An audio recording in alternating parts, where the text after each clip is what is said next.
Okay.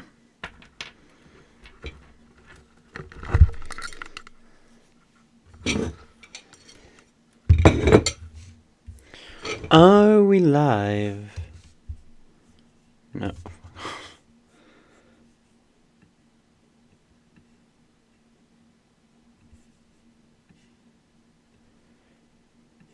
Are we live? Let's check. Let's check. Oh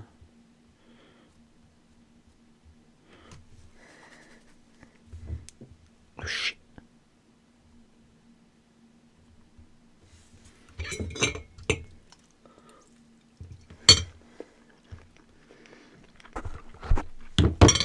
Um.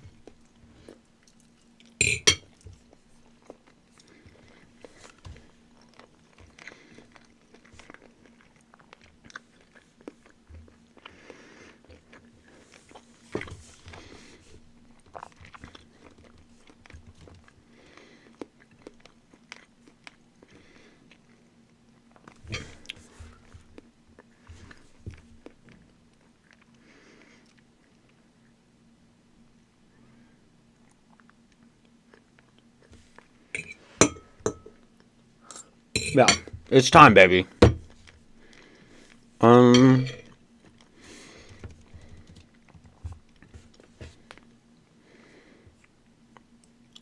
That's me. I'm currently live. How does it look? It's a little stretched. Let's see if it gets better. Why does it look like that?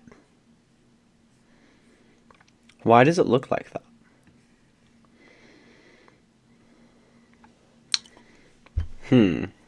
This is our first challenge, everyone. Ich bin in Europa, I told ya, Papa.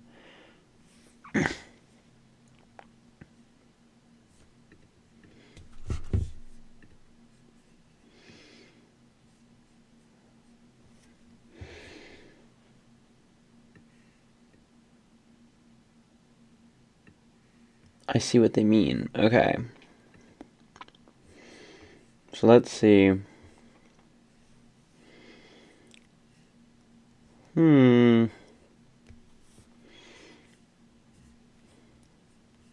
Show chat. Can you hear me well? There's one person on here, so.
Why is it like this?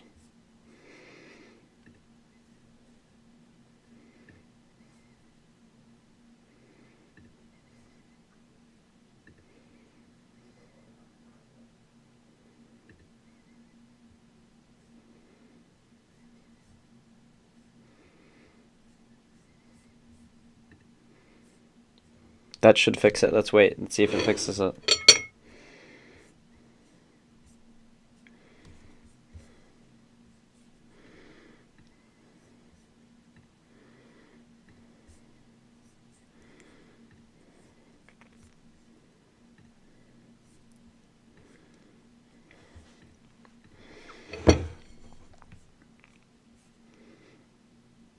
That did not fix it, but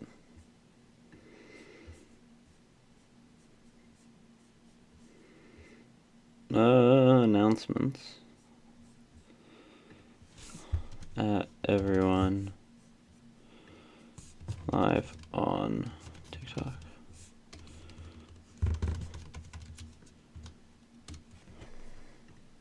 90 plus people? Holy ish. God damn.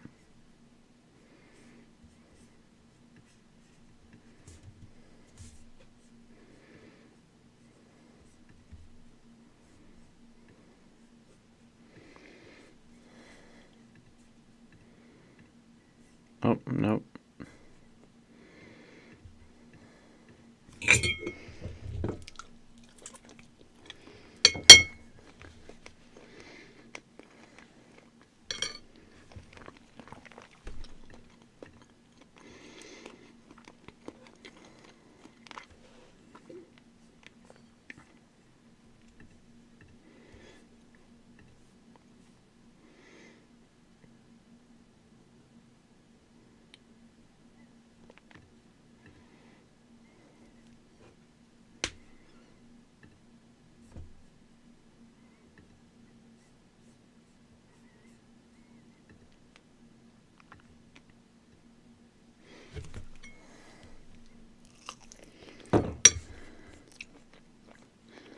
Yay!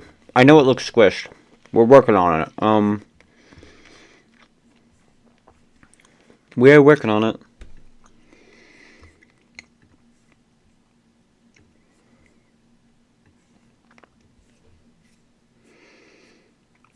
You're Baba.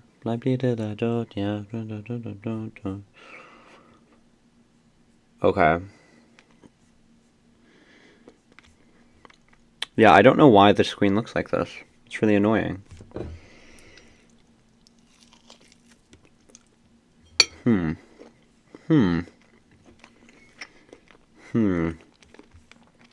Anyone have some suggestions? Okay, we got 7 people watching. Ugh. That's so annoying.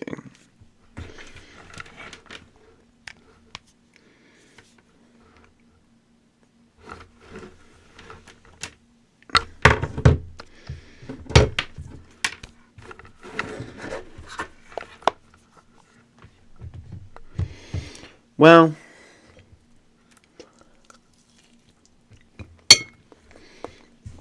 it would actually be optimal. To be able to dual screen this. But, you know. You win some, you lose some.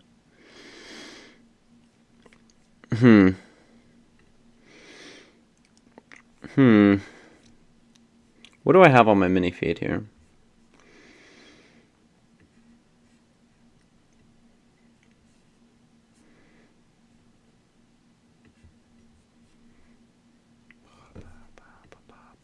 You're a pa. Yeah, you're a pa. Okay, here's what we're gonna do. We're gonna duel this.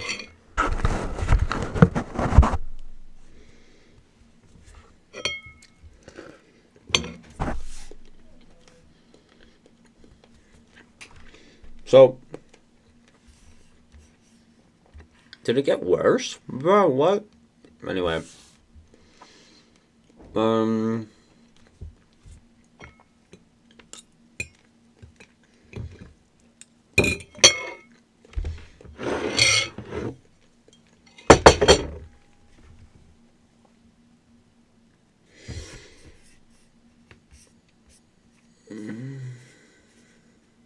Okay.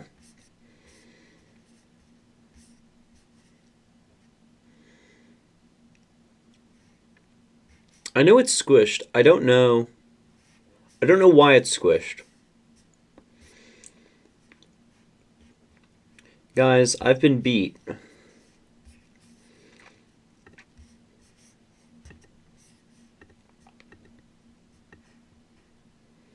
How do I change this? Yes, but how do I change this? Multi-streaming audio output. Video. Should be in video.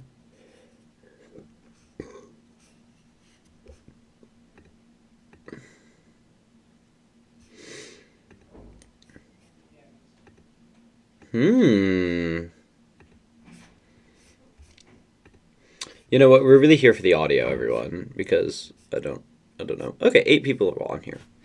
Let's do this.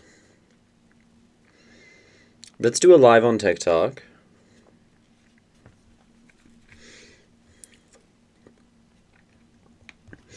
And like simul live here. Because I think the benefit I can give you here is you can watch like my research and whatnot on here, right? And I can see y'all's chats and etc.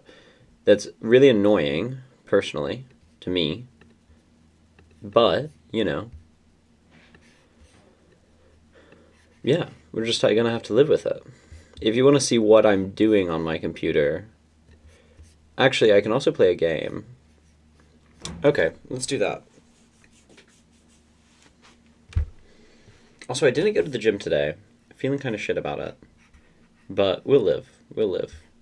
Send likes to this, everyone, on either YouTube or TikTok.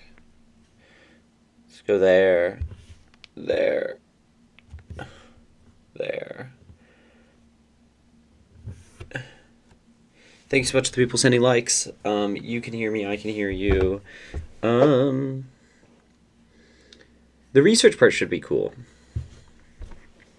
Because what I do while we're doing this, it's not that hard. Okay. Okay, we got our first guy. Hi, guy. Okay. Hello.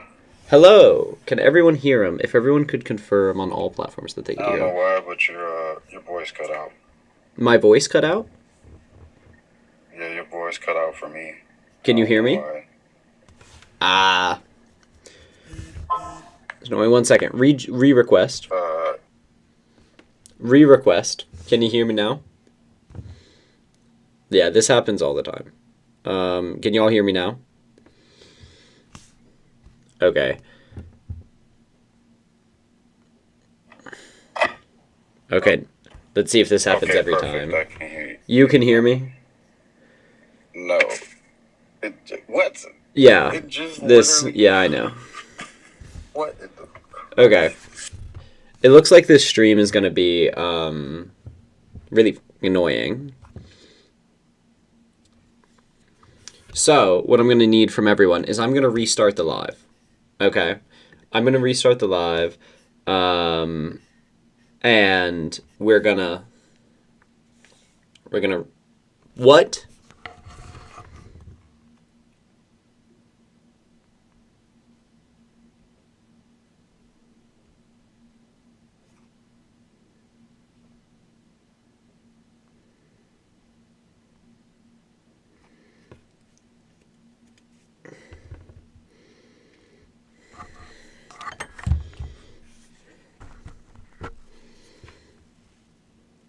Okay, well, that exists.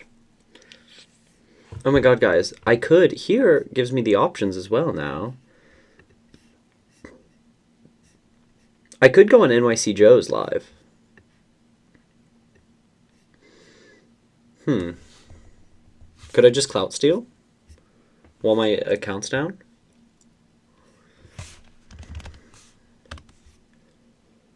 I could do that, actually. Snake game.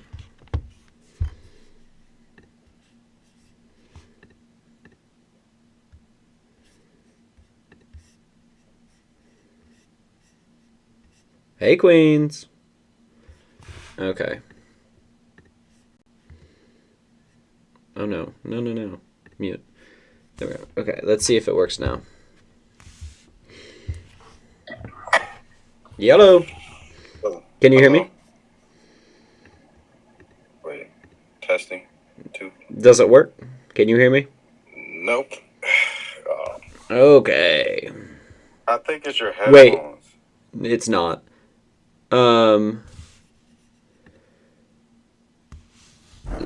Unmute. I think it's your headphones. The You headphones sound aren't connected to my. far away. The headphones aren't connected to my. It's like when I. Okay. You can hear me a tiny bit, everyone. Can you hear me better now? I a little bit better now. I hear something.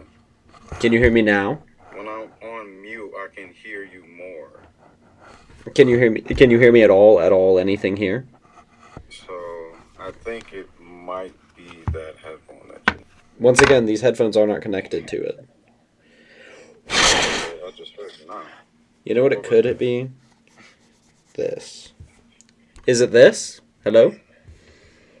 It was that. Whatever you're doing. Okay, so can you hear me now? Yes. Okay, cool. Great. What'd you send a guest request to disagree about? Huh? What'd you send a guest request to disagree about?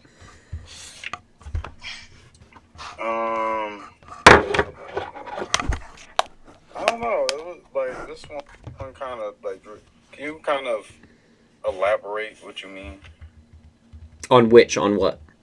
Because I would.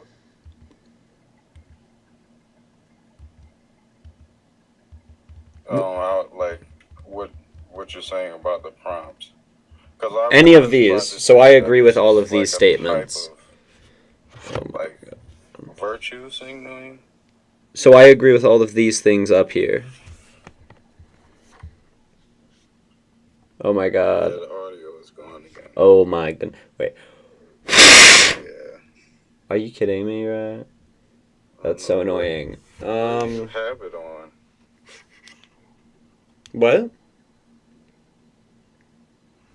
Because whatever you did before is. Okay, it's not working anymore. It's not there at all. I don't know what to fix it. I don't know how to fix this. That's so annoying. What the hell? It's the worst. Okay. Guys, we're just gonna go to NYC Joe's.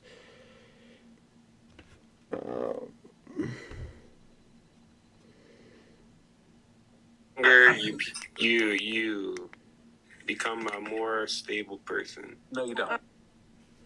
Ooh, could I go in Kenzie's? You are over here bragging about this stuff.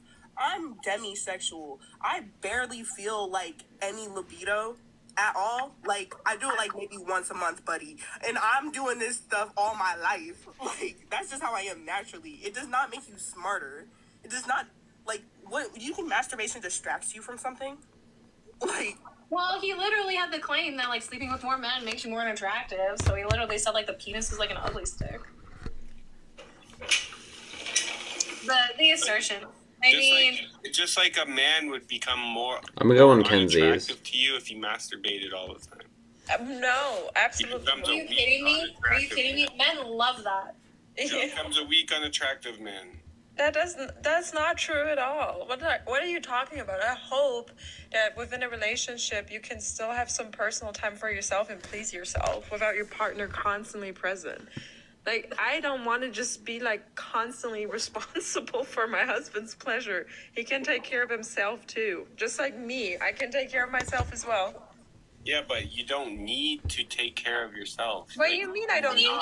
You don't need to take care of yourself. I want to. To not come. Okay, I'll spell it out for you. I know, I'll spell push your it out core for you. Wi-Fi and let's have a come to do Jesus. you know that it releases stress? Yeah, but, like, think about it. Who needs to come all the time? Obviously. Me. Obviously a pervert? Yeah, a pervert. Okay. I would like to continue orgasm. Can you define what a pervert is?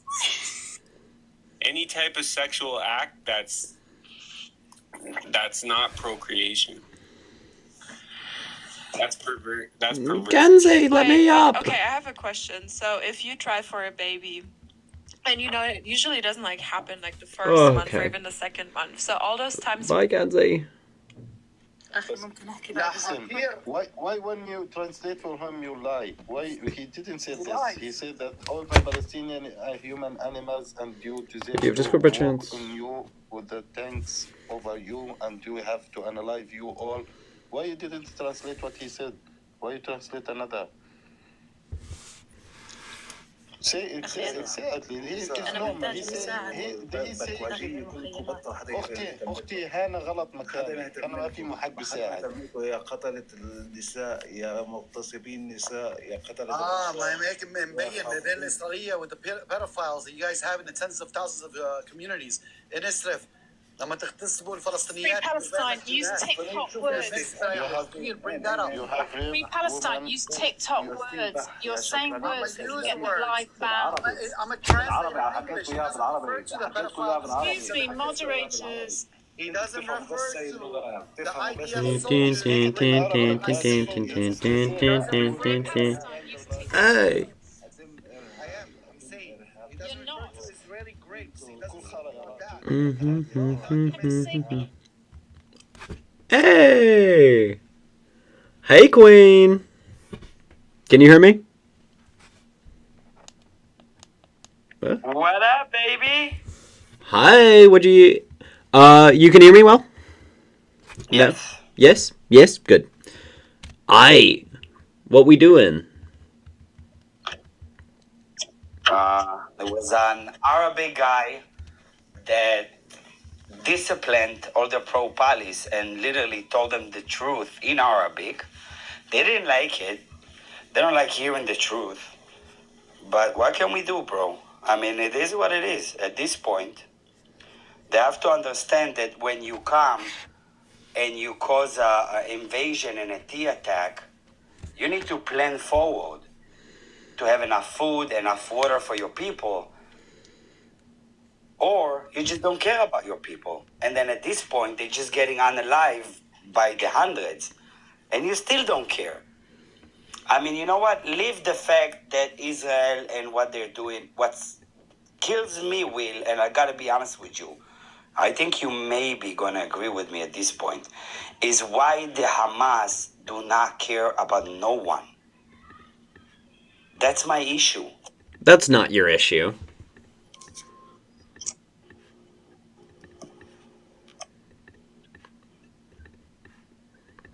Any thoughts? No, that's not your issue. That's not your issue. Like, obviously we don't like Hamas. No shit, right? You're yelling into the void saying I don't like Hamas. You know? Like, okay, cool. And what? Obviously the best way to end terrorism in that area, right, is to stop terrorizing them, to stop oppressing and hurting them. I think that's really, really clear. Are we really continuing this like nonsense that somehow yelling into the void that Hamas bad is going to change or affect anyone's mind? Who cares? No, but at this point they need to understand that because of the Hamas, they're getting unalived, and it's not the other way around. It's not because of Israel. It's 100% because of Israel. Today, all Israel did, we might, boom, few buildings, and a few people got hurt and unalive. Put it aside. But you have to also look at the truth, which is providing aid nonstop, letting other countries provide aid, right? Which is something also. And it's something you're legally required to do. Israel is doing in favor and for the Palestinian people. But I don't see the age group doing nothing. Wait, Israel is legally required to do that. Get more weapons, so on and so forth. Israel Israel is legally required to do that, right?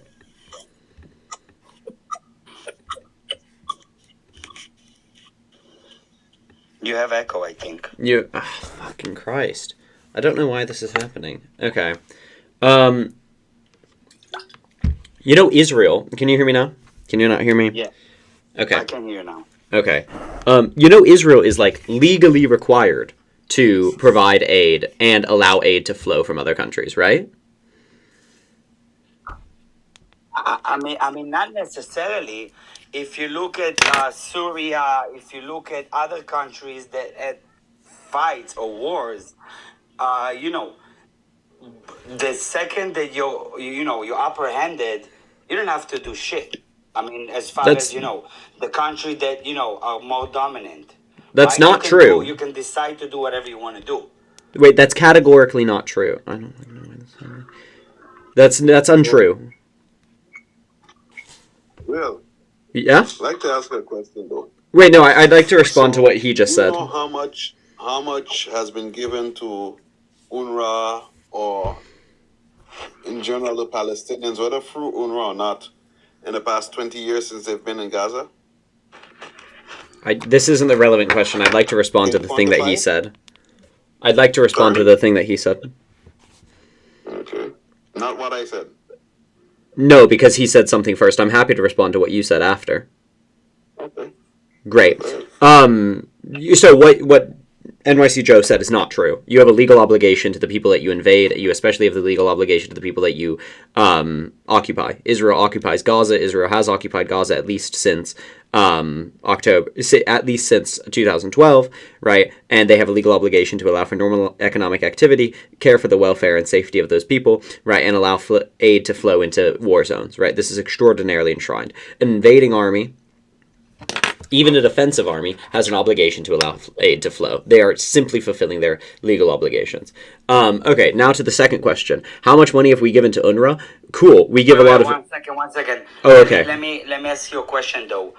Hamas are also obligated. Yes, yes, that's true. They didn't do anything that the international law requires them to do. From invading Israel on October 7 and up until today, blocking aid to the hostages, helping medical needs, so on and so forth.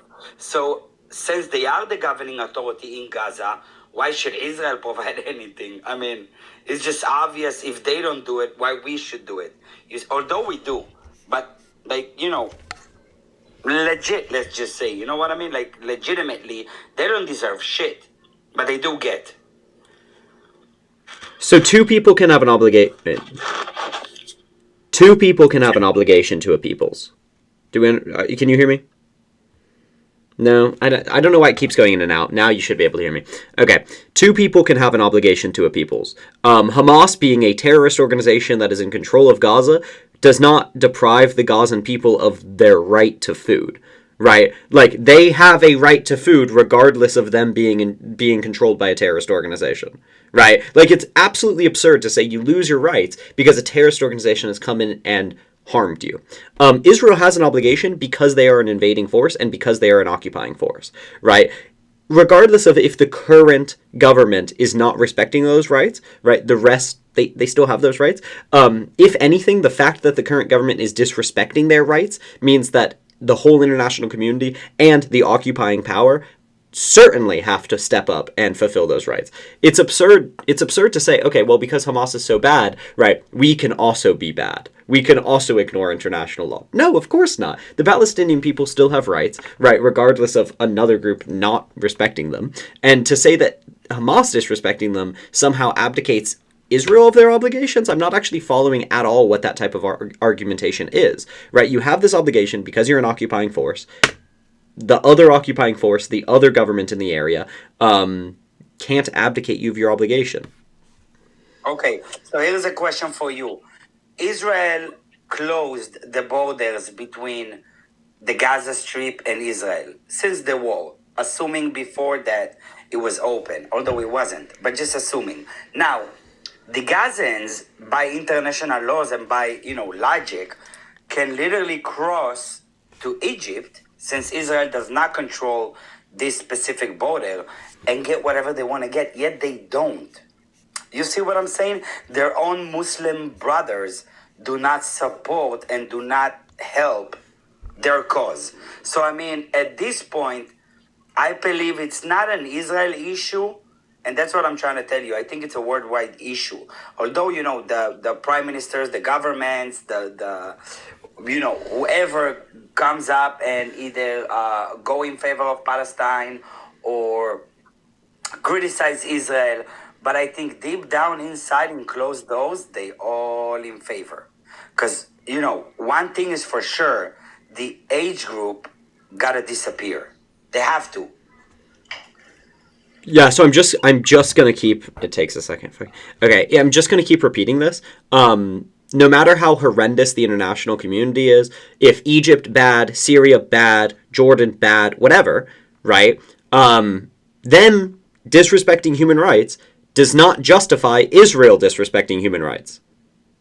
Like because that's just not how rights, like, that's not how rights work, right? If you disrespect, well, sorry, one second, it's like, in your eyes, I want you to explain me, how do you see Israel crossing those human rights? I mean, what do we need to do as a country not to cross them? I mean, at this point, we don't have to provide them food. We don't have to provide them electricity or water. You see what I'm saying? We don't have to do anything for them. We are at war. you're wrong. So no. You are an occupying, invading power, right, with current occupational control over that area, right? That you have obligations to them under that categorization, right? Actually, the fact that you are at war with them, right, you have explicitly called a war on their government. You've taken control of a swath of land, right? You've taken a huge control of northern Gaza, right? They've claimed control over northern Gaza. When you are an occupying military power, you have obligations. Occupation has obligations. I don't know the whataboutism to Egypt, the whataboutism to Palestinian terrorist groups, the whataboutism to Lebanon, whatever, Jordan, it doesn't abdicate you of your obligations. Either, Joe, you have to say they're not an occupying power and therefore don't have these obligations, right? Or they are an occupying power and they do have these obligations. It is totally irrelevant that Hamas also has these obligations, which I agree. Do I think Hamas has been in line with international law? No. But someone else violating international law does not abdicate you from following international law, right? The two are completely separate. So, Will, I'd like to understand something, though. So I'd like to start from scratch again and understand. You said you're American, right? Totally irrelevant to the... I mean, doesn't matter. Sorry? Doesn't matter. No, I'm trying to... You know America, right? You know a little bit about America, how the states work and all that, right? Sure, yeah. Okay. So, like, right now... The issues in the U.S., the state of Texas is doing certain things that the state of New York doesn't like. They didn't like them not letting migrants in, so Texas said, well, we're going to bus all the migrants to the states that want them, and there's a big kerfuffle there, a big skirmish there, and, like, there's gun violence in certain states. So is one state in the U.S., one country, the United States, they're united, the one country, United States of America, one president, different governors, different senators, different state lines, and so on. But, like, if one state is indebted, or one state has a gun violence problem, or one state passes a law that they want abortion or don't, are the other states responsible for that one state, what that one state does? In what capacity? Sorry, one second. We're waiting for it to go. That's what I'm trying to find out. So, like, I'm trying to find also, out I just, all like... the states responsible for sorry. all the other Okay. states, what they do, what they don't do. Doesn't each state pass its state legislature? Doesn't each state have its representative? Doesn't each state apply certain laws as they deem fit and so on? Yeah, also, I'm just... Nicholas, so it seems... One second. It seems like I'm having an audio issue where, like, between... everyone speaking, there's like a pause where like I'm muted. I think it's something wrong with my phone or something.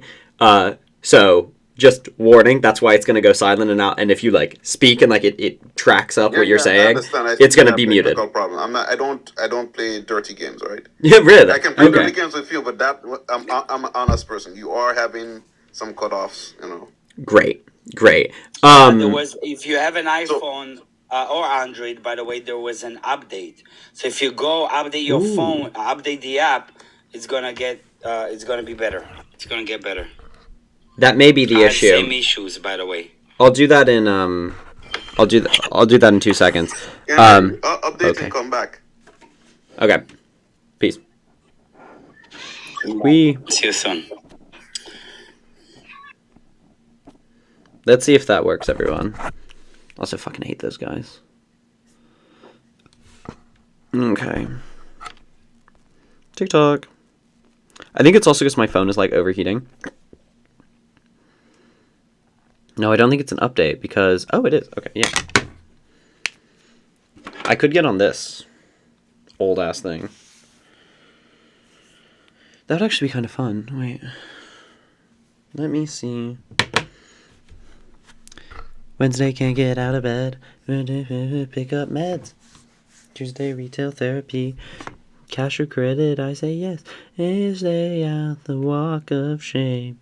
Didn't even know his name.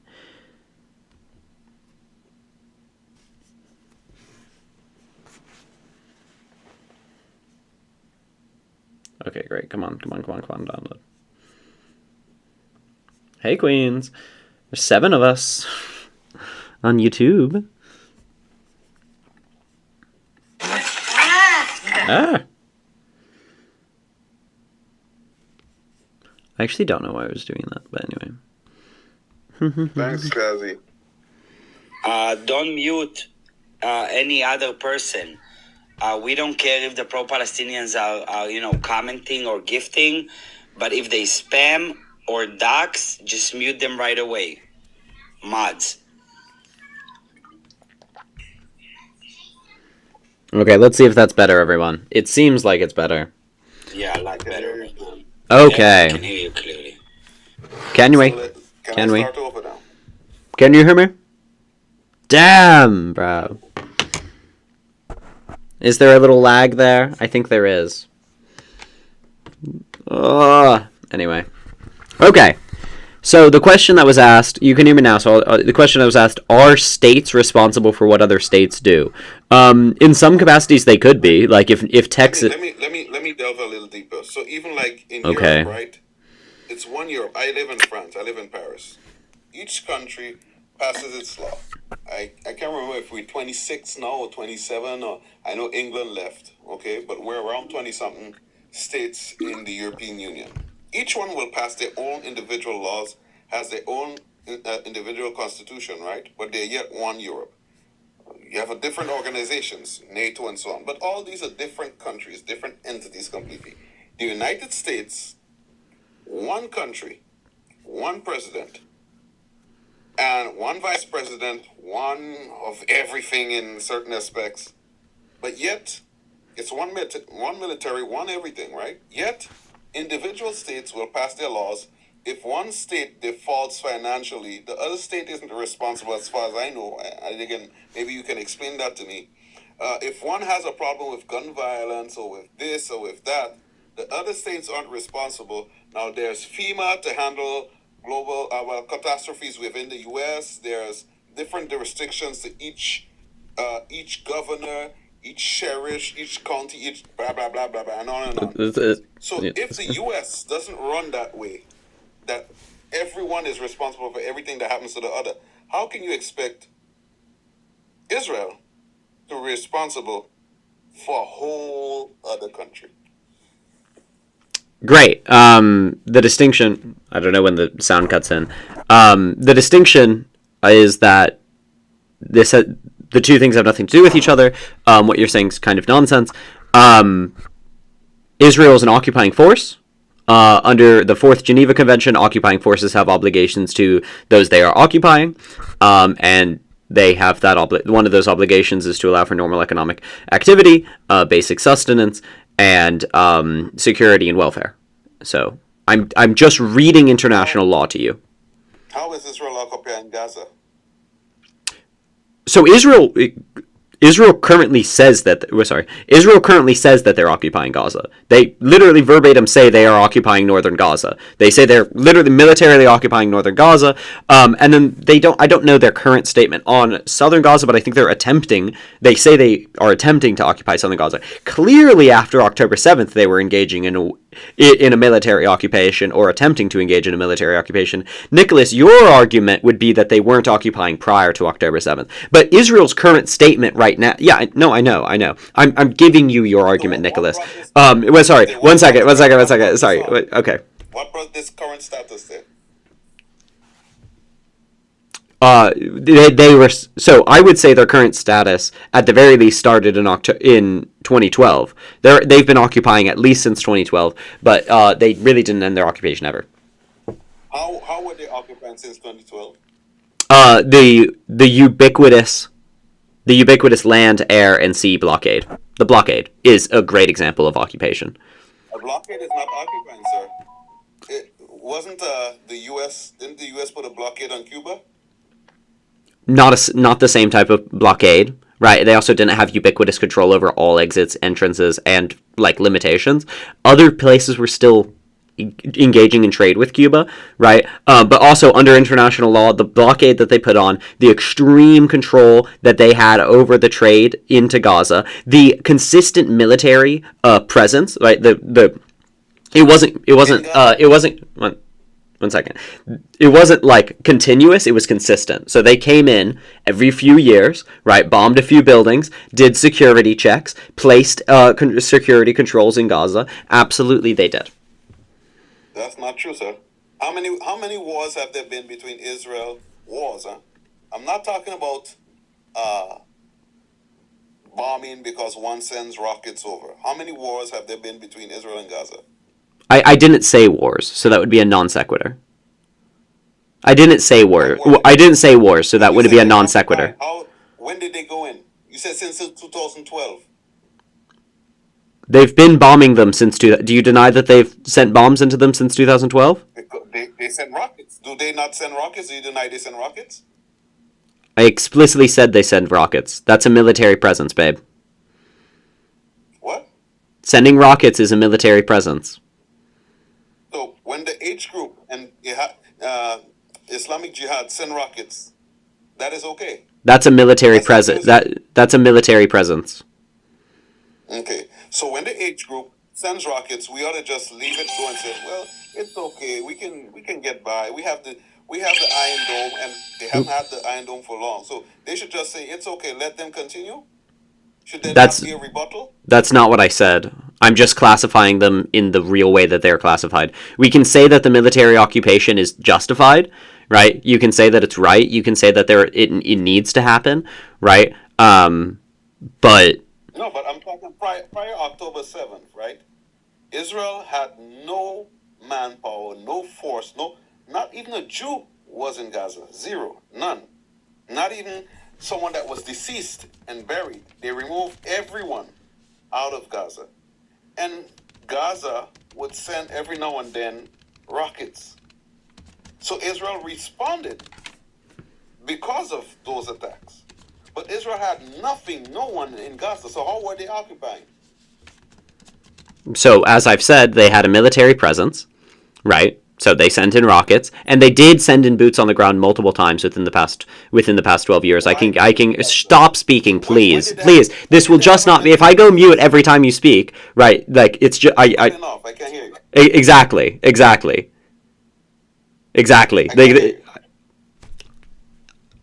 So it puts me in like a 10-second mute timeout every time you speak. That's why you interjecting makes it very, very difficult to finish a sentence. Basically, as I was saying, so they did send in boots on the ground within the past 12 years into Gaza multiple times, consistently. But also, as I said, the blockade and the sufficient control over air, land, and sea that they had under international law, many international lawyers have stated this. The UN passed a resolution recognizing this, qualifies as an occupation. Do you want me to get up the UN resolution talking about the Gazan occupation? Go ahead. Do your pleasure. Do your stuff. But I'd like you to explain, though, why was a blockade put? Since when was a blockade put? Because, yeah, you can put up the resolution, but what caused such a resolution to be put in place? Was there when the Oslo Accords finally brought fruit and that Gaza was only filled with Palestinian people, there was no wall as far as I remember, but was there a blockade put as soon as Gazans stepped in and had their autonomy? So it's true that it was a response. Sorry, it's going to take a second. It's true that it was a response to aggression from the H group. But the question here, Nicholas, we can have this discussion about justifying the occupation, okay? But you are disagreeing with the base facts that there is an occupation in the first place. So if we're not even going to recognize that there is an occupation in the first place, there's no point in discussing whether it's justified or not. So I'd appreciate if you were able to engage in one line of argumentation, right? Actually keep a straight argument going, and not just ask questions, not just jump around talking points. actually engage with the argument that is made. So I'm saying there's an occupation. You're saying there was not an occupation. The occupation is merely a set of facts. It can be justified, it can be not justified, right? But the fact that there were a set of military engagements with Gaza, right, that severely harmed Gaza, that Israel, on multiple occasions, or consistently, explicitly restricted all access to trade, right, to Gaza. They put extreme consistent restrictions on trade into Gaza. They explicitly, like, the list of items that they didn't allow into Gaza is absurd. So yeah, there's an occupation. It was recognized by international lawyers. I don't know what about it doesn't qualify as an occupation, right? Is your understanding of an occupation that there must be always boots on the ground consistently, right? Like, is that your understanding? Is that your definition? Because that is not the international law definition, right? And you seem to misunderstand international law by a series of, like, false analogs. So, let's, like I said, let's start from scratch from the beginning. If indeed there is an occupation, what caused this occupation? That's not the beginning. We need to first discuss it. That's not the beginning. We need to first discuss if there's an occupation. So because you disagreed with the factual basis that there was an occupation, right? You said there's not an occupation. So argue with me. How does the blockade? So I've described to you what qualifies as the occupation. What about that? Bring up the UN law you were saying, the condemnation. The UN reference. I can get it up in a second. I'm trying to find it. UN resolution. What's your understanding of an occupation? Well, to me, an occupation is when an invading army, an invading country, will occupy the territory, will put laws to be respected in such country or territory, will force themselves in each and every way they can to change, to have people to bend to their will, and not to be autonomous, not to have their own governance, not to have make their own decisions as to how their people live. It's not necessarily about if they can exit borders or not, because, I mean, there are countries that are in hostile areas, they cannot cross through from one area to another because they're kind of landlocked, right? But it's not because you have enemies around you and you cannot get out that you call it an occupation. You can be free within your own borders. So if the Gazans then are free within their own borders, they're not being occupied. There's no military presence. There's no governments. There's nothing. There's no police. Nothing from Israel. So to me, that doesn't qualify as an occupation.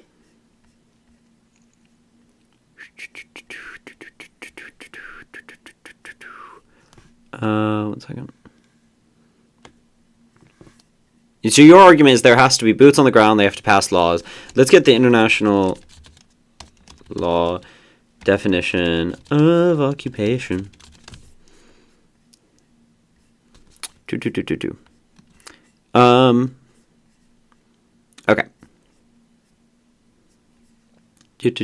my god, why is my shit crashing? This is really deeply annoying for me. I'm debating on TikTok, everyone. Oh my god, this isn't loading. It's really annoying. Come on, babe. What's an occupation? Okay. An occupation is a territory is considered occupied when it is actually placed. Okay. Territory is considered occupied when it is actually placed under the authority of the hostile army. The occupation extends only to the territory where such an authority has been established and can be exercised.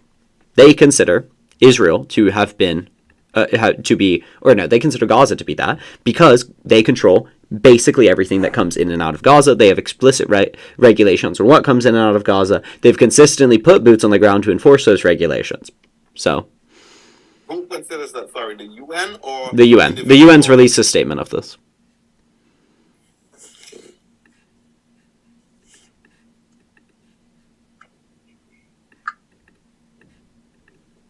And then the obligations is the occupant does not acquire sovereignty. The occupying power must respect laws in force in the occupied territory unless they consist of a threat to the security. The occupying power must take measures to restore and ensure as possible public order and safety. Collective punishment is prohibited. The taking of hostages is prohibited. Israel has engaged in a collective punishment, at least rhetorically. The taking of hostages has been explicitly criticized for that. Cultural property must be respected. It has not been. The confiscation of private property is prohibited. That has been done consistently.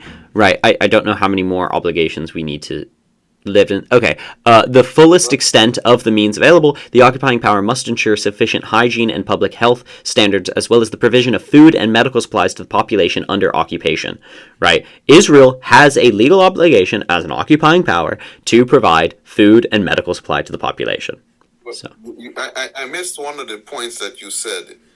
What was I think the third or fourth point? What was that? I don't know. They what? They enforce laws within that territory and they govern it? No, they have an obligation to respect the laws in that territory.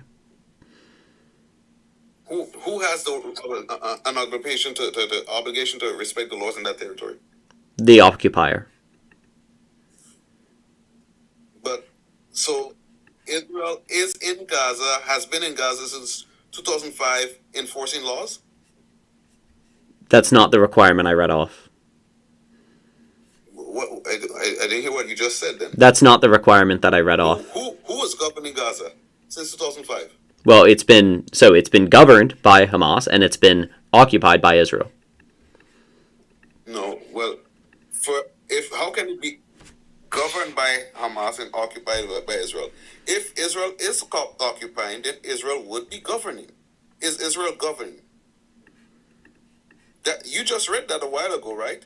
No. And they enforce laws. No. Right? What laws are enforced? That's not what I read. What I read was the occupying power must respect the laws in force in the occupied territory unless they constitute a threat to its security or an obstacle to the application of international laws of occupation. That's what I read. Because I missed your point. The occupier must respect the laws enforced? That's the wording? So they must respect what laws? That who enforces?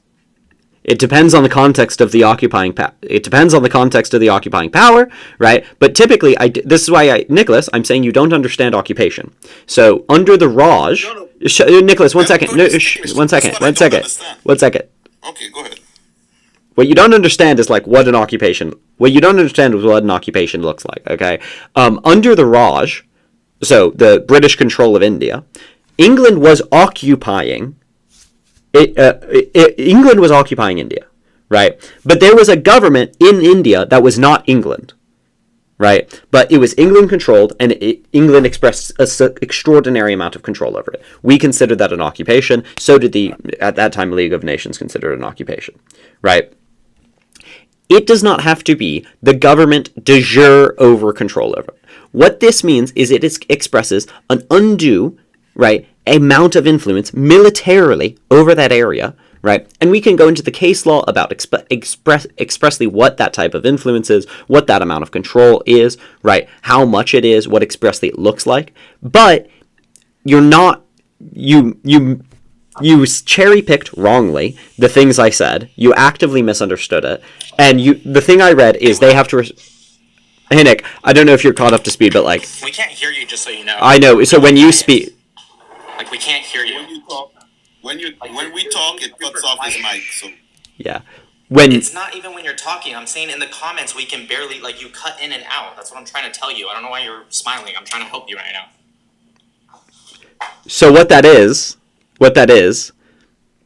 my mic's... One second. There we are. Okay, my mic's messed up, so there's a 5 or 10 second gap when someone else speaks than when I can speak. So that's the distinction. That's why I was telling you to be quiet, because I was trying to explain to you the issue. Okay, I'm just telling you that even when no one was talking, it was doing that, but never mind. Wonderful. I mean, I can see the little square box when I am,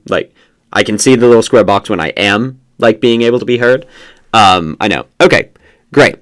So I've described to you the international obligations that they have, where it comes from. I can get the citation for the UN reference of them being occupied if we really want in Gaza. But you've misunderstood it. Okay, Under international law, so this is democracy for Arab world, an occupation does not depend on whether a foreign policy has direct ground troops in the territory, but whether it asserts effective control. This was affirmed in the UN Security Council affirmed the status of Gaza in Resolution 1860. Let me check Resolution 1860. That's what it is. So Resolution 1860 from the UN Security Council. What a lovely little citation. Come on, load, babe. Details. Calls for an immediate ceasefire in Gaza, full withdrawal, unimpeded, voting. Oh, is this from... When was this passed? Is this not from the right time? Is this from... When is this from? Oh, no, this is from 2009. Wonderful. Impact and enforcement. Yeah, so in 2009, they categorized it as an occupying power. Who is they? This is the UN Security Council resolution. Where does the UN get the definition of occupation? I believe it's codified in the Geneva Convention 4. Fourth Geneva Convention. It's the Hague Convention. It is Article 4 of the Hague Convention. That is correct. It's Article 42. So what are you reading right now? Because that's why I asked you where did they get it from. So clearly you just proved you're actually not even reading what you should be reading. So what are you reading? I'm reading a synopsis of the resolution, and then what I read. What are you reading? We can't hear. I'm reading. I don't know why he's not answering. What are you reading? Nick, oh my God, Nick, as I've told you, there is a gap. I think once you ask a question. Hold on. I want to hear his answer. No, yeah, but we need to mute because his mic is screwed up. Go. Nick, like as I said, 1 second. There we are. Okay, come on. As I said, there's a second delay between when you speak and when I am able to speak. Yeah, like it's not difficult to understand. So I'm reading off from the International Committee of the Red Cross. When I misrecalled, right, because I was calling from my memory, what I had up was the UN security resolutions. I had a synopsis of the resolution. But what I'm reading off is the International Committee of the Red Cross synopsis of occupation and international humanitarian law. Oh, look, there it is. It's not Article 4, it's Article 42 that defines the okay, Nick. That defines it. And so that's of the Hague regulations, not the Hague Convention. But yeah, that's fine. The 1907 Hague regulations describe and define it. Is this what you're reading? The ICRC report? Mine doesn't look like that. It's...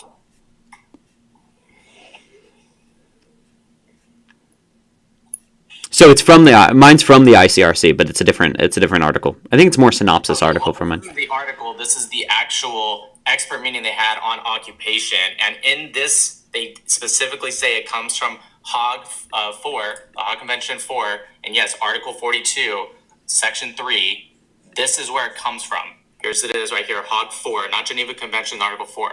So the problem is right now is you're not even reading the original source. You're just reading an article that tells you how to think. And so, with how to think, instead, just read the actual definition of the article. Okay, when you go to this, you have to be under the authority and foreign presence of a hostile army, right? This is what defines occupation. It extends only to the territory where such authority has been established and can be exercised. In not only the ICRC, at least what I was reading, maybe not an article, but the actual meeting and the actual notes and the actual Hague Convention, not an article that tells you what to think and has selective choice. It also talks about what an authority is. It also has governing power and authority. Now, with that, do you agree that Gaza has, I don't know, let me give an example, Sharia law in Gaza? Okay, a lot was said there. Sorry, 1 second. A lot was said there. So first of all, I'm reading the exact same, people that you are. I'm reading a synopsis of it where we use the exact same information, right? It literally says Article 44 and directly cites it. And then also the Fourth Geneva Convention is relevant to the obligation. You're reading what people Someone that cites something, you need to read the text itself. And that's what I thought you were doing from the beginning. I didn't know you were sneaky like that. I thought you were reading the original text from the website itself, from the UN or the Red Cross or the Hague itself, not people's comments about people, or interpretations of the law itself.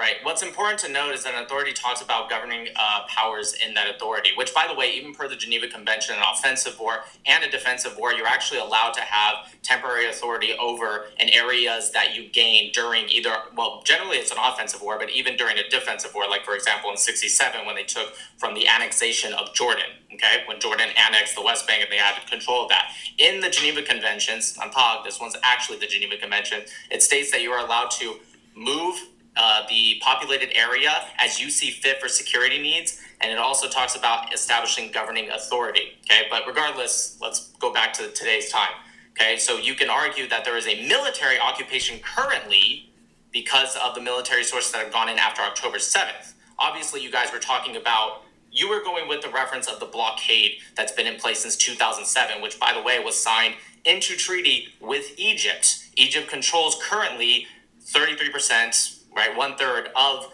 the ins and outs going through Gaza, okay? As for establishing aid, I agree with you. The occupying forces, right now, you can argue a military occupation does need to establish aid and sources into, in this case, we're talking about Gaza. Israel's doing that right now. In fact, if you look, there's over 150 to 200 aid trucks every single day on average going into Gaza. The source for that is the HDX database for OCHA, which was stamped by UNRWA themselves. Okay, UNRWA is not exactly a Zionist source. So if you go to the HDX database, you can see day by day all the aid that's going in. Most of that, in fact, almost exclusively recently, is by Israel. Egypt has lowered the amount of aid they've been sending since the Egyptian truck driver was unalived. So you are correct, but I have no idea why you said it, because Israel's doing exactly that. Great. Okay. A few things. One second. There we are. There we got the. So once again, to respond to this, someone's tried to impeach my, I don't know, research ability.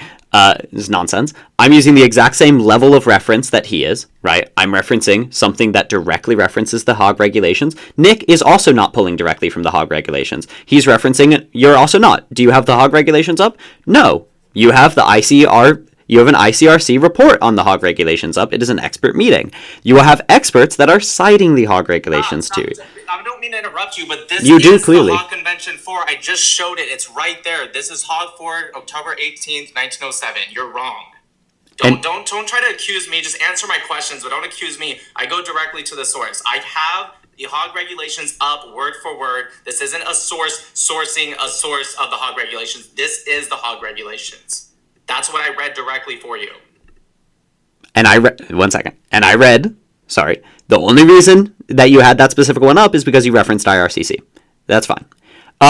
Once again, what's being referenced is I had the UN regulation directly up. Also, this cites it directly. There is no reason that we can't reference the relevant bits that experts believe on laws, right? I don't think Nick is an international lawyer. I don't think I'm an international lawyer. I don't think any of us know the case law on international law, the interpretation of international law, right? You haven't cited the interpretation of that as it applies to Gaza. I don't think you could cite the interpretation of that as it concedes to Gaza, right? It is extraordinarily more productive, right, to reference the international lawyers that actually know how the Hague has interpreted these specific things, right? So yes, I'm going to reference experts. Yes, I'm going to reference international lawyers, right? No, you are not nearly qualified enough to directly reference the law and tell me how to properly interpret it. Also, I'd love to continue. Wait, sorry. And whose reference are you using? So, okay. I'd like to be able to go on as long as Nick did, right? Which was an extraordinarily long time. As I'm saying, I'm reading off the International Committee of the Red Cross, which is exactly the same source that Nick used, right, prior to him referencing the Hague regulations, which fine, you also have it up. Okay, just literally, you did verbatim have that citation up. ICRC up. I pulled it up to ask if that's what you were reading. I wasn't reading that originally. You've said this now like 3 times. That is not my source. That was never my source. I only pulled it up to ask if that's what you were reading. I wasn't reading from that. Go on, keep going though. You're doing great. Okay, that's fine. Then I misunderstood your source.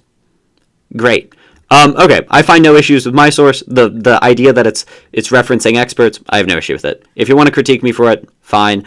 There's no good reason that you, a non-lawyer, I assume, should be going directly to the interpretation without referencing experts on how it's interpreted, right? Like, that's just not generally how we understand, like, the best way to understand international law. I'm going to reference how the UN understands the international law because they are international lawyers. If they define Gaza as an occupied territory, right, then I'm going to look at their reasoning, and I would love for you to engage in their reasoning as well.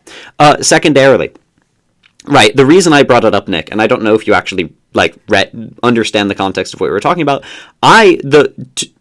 To the point that was being made, it's totally irrelevant to my point, right, that there was an occupation prior to October 7th. It actually is. Nicholas diverted from the point that I was trying to make entirely in asking if there was an occupation prior. The reason I brought up the obligations that they have under an occupation is because Joe was attempting to give Israel credits, right, for allowing humanitarian aid in. What I said is they're merely fulfilling their legal obligations, right, which is, yeah, that was the only argument I ever made. Then we've got into this completely irrelevant argumentation. So the argumentation about it being prior to October 7th, I'm going with what international lawyers have said consistently, but it's entirely irrelevant to the point that's being made now. I don't know why Nicholas asked it. He's wasting all of our time. Yeah. So you never answered the main point that I brought up. I agreed with you, and I brought up why they brought international aid in. I agree, it is a requirement, and also it's a morality thing. So I agreed with that. So you answered something that I only agreed with you, but you failed to answer the main point, which was how an authoritative position is put in, and how they even discuss this with the UN. With the lawyers, there's many lawyers that disagree with. I don't know exactly who you're reading, but there's many lawyers that disagree with it, and there's many lawyers that agree with you. So picking, which, by the way, this is called cherry picking a lawyer that happens to agree with your stance, I can do the same thing. The reason I like to go directly to the source, well, one, is because you said authority. You incorrectly mentioned that, and you never answered it. All you said to me right now in your whole rant was this was a pointless conversation, yet somehow you didn't debunk anything I said, and you skipped the main point of why I came up here. The main point wasn't to say why there was international aid or the HDX database and why the aid trucks were going in and who they were coming in by. Those were just tidbit information that kind of agreed with you. But you missed the entire point, and you never answered me about authoritative position and what that means and how Israel does not have that, definitely not before October 7th. That was the whole point I was making. As for me bringing up the 2007 treaty that they had with Egypt, was because you said that Israel had the authoritative control. One, that's not even correct. But two, you also missed the fact that Egypt also has this exact same treaty. In the treaty, which I'm going to assume you haven't read, but if you have, you would know, in the treaty it was conditional. They said that this is just until the Palestinian Authority, or as they call the council. The reason they say council is because it comes out of the Oslo II Accords that was signed in 1995 that encompassed Gaza as well. In 2006, 2007, Hamas pulled from the Oslo II Accords, making Israel and Egypt sign this treaty. And all they said was, per those accords, that if the council reestablishes control, this treaty will no longer be viable, right? No longer needed. But that hasn't happened since. So this is just as much with Egypt as it is Israel, and it's also internationally recognized. That being said, if you don't want to answer any of that, right? Because again, that was the main point, right? Authoritative position and what it means, not what you said. And also to bring up about Egypt, which you also didn't answer. But if you don't want to answer that, I have to ask you, who are you reading right now? Because is it a resolution? Or are you reading a very specific lawyer? Can you give us the name of that lawyer? Yeah, so I answered every question that you asked, right? What you've done is you've made a bunch of statements and you want me to answer them. That's nonsense. They aren't even arguments, right? You just said, well, Egypt did this. Yeah, Egypt did do that. Well, there was a resolution for this. Cool, there was a resolution for this, right? Maybe I'm not answering you in the way that you want me to answer, right? Because you're not asking a question that leads to that answer, right? I don't really even what you... I feel like I did ask that the first time, but if I need to be more direct, then how do you define authoritative position in government? In reference to the... Sorry, 1 second. There we go. So direct question regarding international law. You're asking how does international law define authoritative position? I mean, we can get up the common law and how it's understood. In reference to an occupation when it talks about an authoritative government.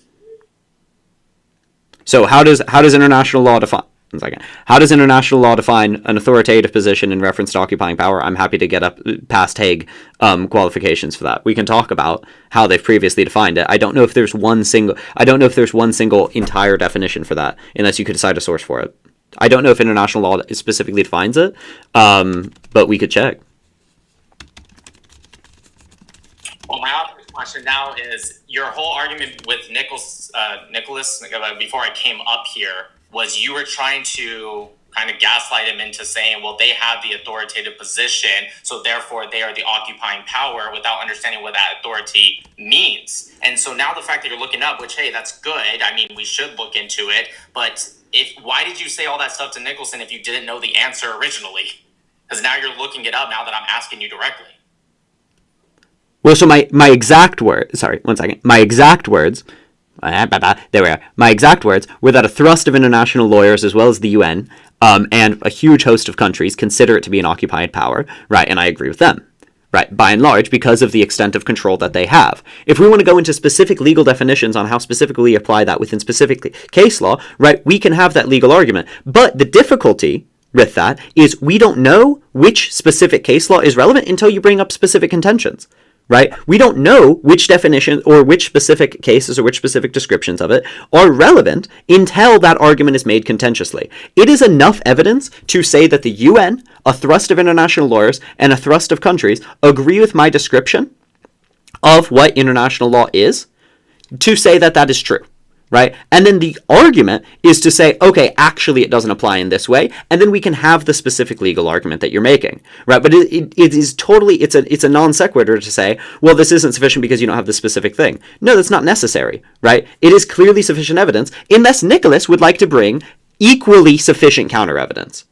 Yeah, the answer's in Article 43. It's the very next article of the Hague Convention. This is why I'm laughing, because it's in the thing you sourced. So clearly you haven't read it, or maybe you did and you just forgot.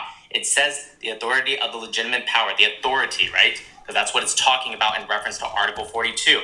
Having in fact passed into the hands of occupants, the latter shall take all the measures in his power to restore and ensure as far as possible public order and safety, while respecting, unless, when you mentioned this, I think, to Nicholas before I came up, right? Preventing the laws enforced in the country, right? In the Hague, and also the UN has brought this up as well, the authoritative position controls the laws of the land. They put in their own systems, which this was another question I asked you when I first came up, and you still haven't answered it. I gave you an example of what's in Gaza, and I said, do you agree, like, for example, I just gave one example so I don't go off on this whole tangent, that Sharia law, for example, is in Gaza.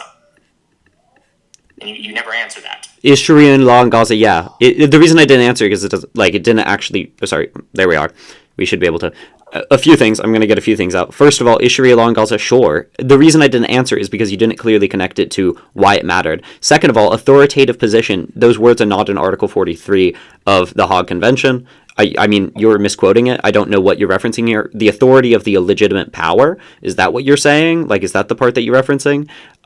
So you're not citing, like, and also, third of all, as I said, the reason I'm not engaging in specific legal argumentation of specific wording, right, of articles is because none of us are lawyers, right? And the law is made up of more than just statutes. Okay, so if we want to engage in a complicated legal analysis of how this is specifically to be interpreted, how it's specifically to be understood, we can have that discussion. Number one, it would be a lot better if both of us were lawyers, right? Because there's a lot of legal concepts that aren't going to be understood. But number two, it's just not going to be as productive as saying, okay, let's look at what the experts are saying and let's see if their at least initial claims are functionable and if there are any credible experts that disagree with it. So Nicholas, once again, you keep saying you didn't sufficiently engage in the legal argumentation. Correct, I didn't. I'm not attempting to, because I don't think it will be productive especially with Nicholas, right, who can't even stay on one argument for more than like maybe 10 seconds. It's not going to be productive. It might be productive with you. Right now, and now you're doing ad hominem attacks. Can you answer any of my questions? Like, can you answer what you consider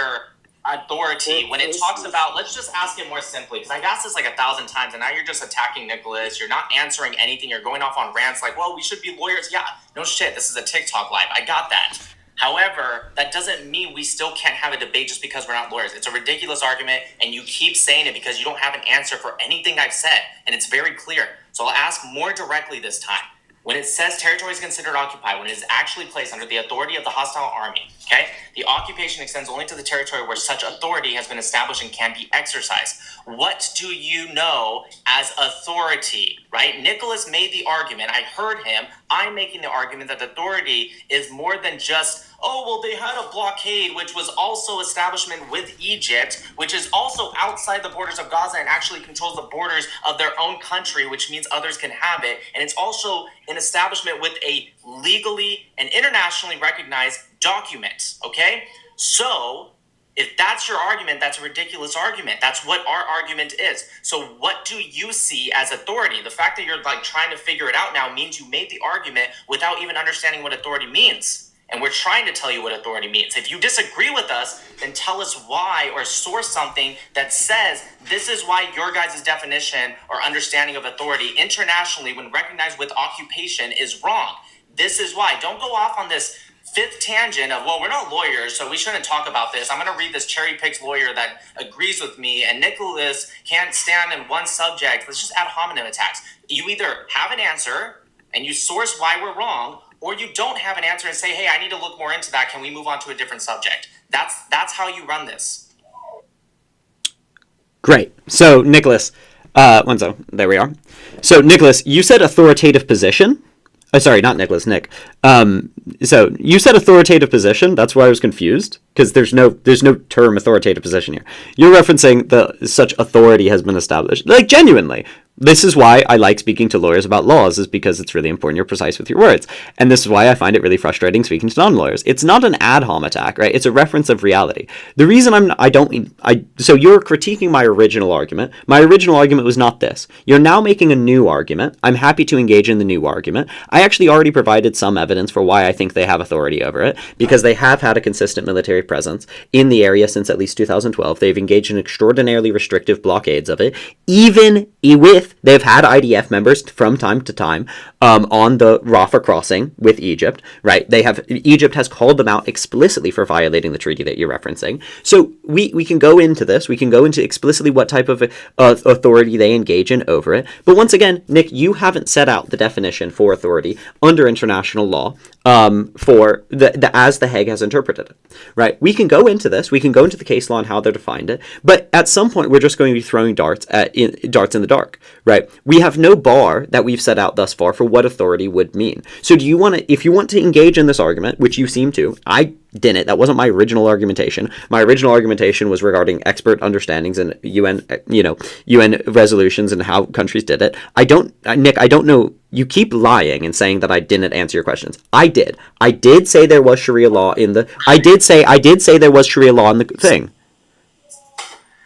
You still haven't. Well, I don't know how to ask the question again. The reason I said authoritative position I wasn't saying that was quoted in the Hague. What I was saying was their position. How is it authoritative? I thought you'd understand what I meant. I guess I should have been maybe more clear. That's why I said that. Now I'm asking you, and you still have not answered. I don't know if it's me. I don't know if I'm not asking in the right way. But I said when I came up here, you made the claim. I remember, okay? You made the claim with Israel Love up there, right?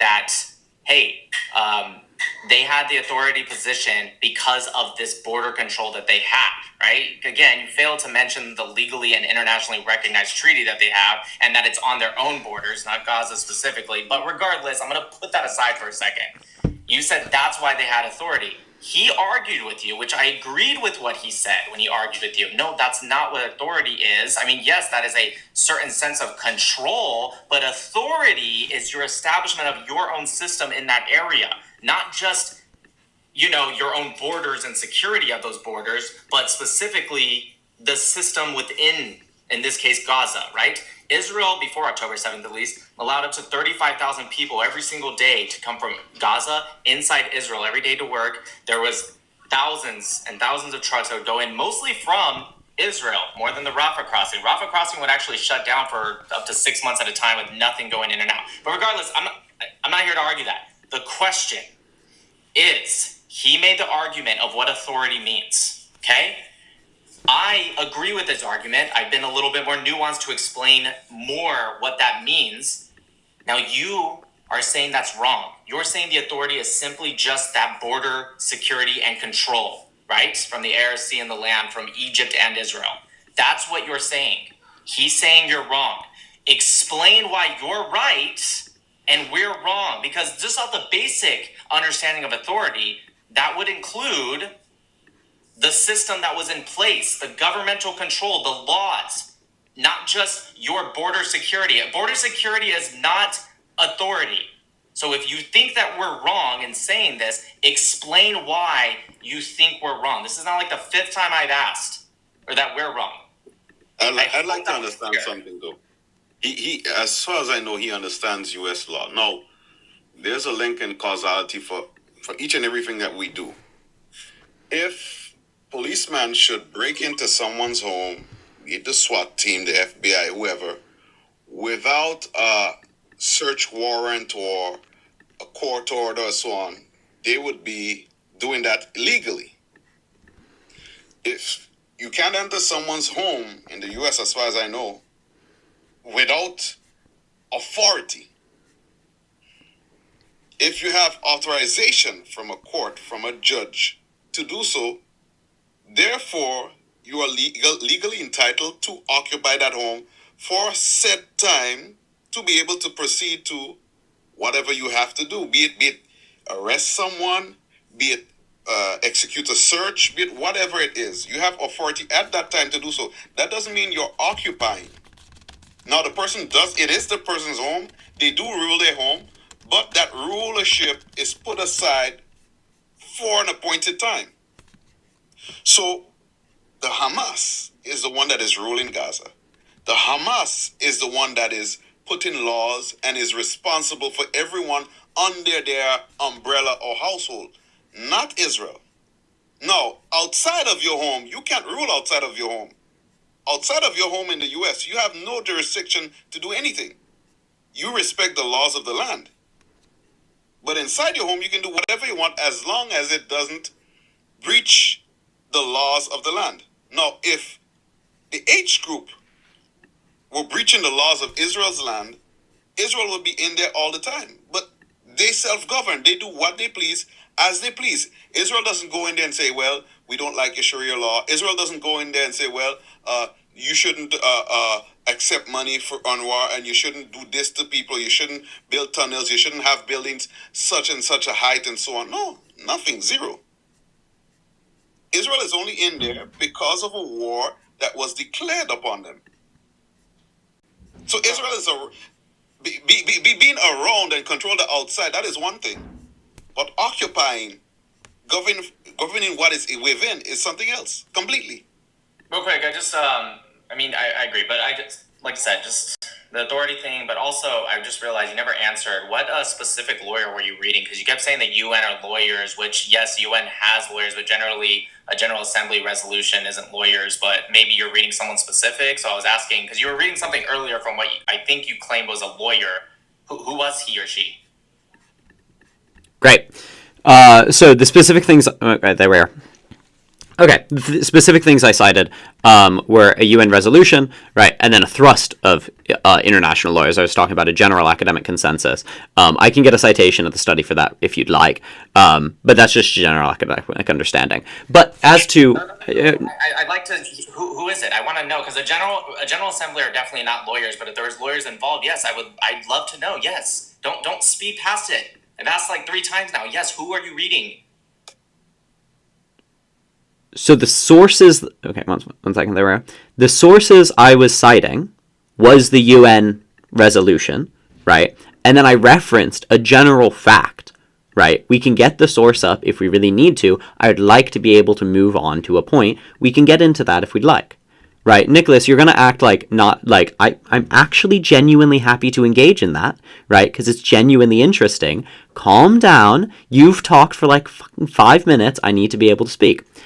So, you've said your understanding of authority, Nick. You have. You have not cited anything for that understanding of authority. You've not told me why that's the proper interpretation. You've not told me why that should be interpreted in that way.